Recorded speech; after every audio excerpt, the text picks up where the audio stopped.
আসলে সান্ডা খাওয়ার ইসলামে বিধান কি? এই ব্যাপারে বুখারী মুসলিম মুত্তাফাকুন আলাইহ হাদিস রয়েছে। রাসূলুল্লাহ সাল্লাল্লাহু আলাইহি ওয়াসাল্লামের সাহাবা ইবনে আব্বাস রাদিয়াল্লাহু তাআলা বলছেন, উকিলাদ দাব্বু আলা মাইদাতি রাসূলিল্লাহ সাল্লাল্লাহু আলাইহি ওয়াসাল্লাম, রসুলের সামনেই তারা দফ খেয়েছেন, কিন্তু রসুলের রুচি হয় নাই, তিনি খান নাই।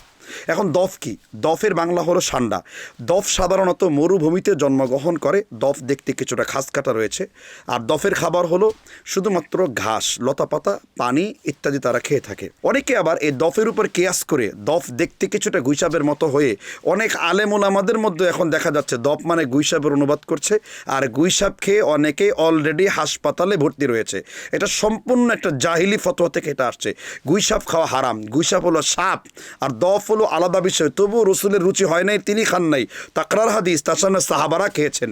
অতএব আপনারা ভুল বুঝবেন না, জাহেলরা ছাড়া এইরকম ফতোয়া দেয় না।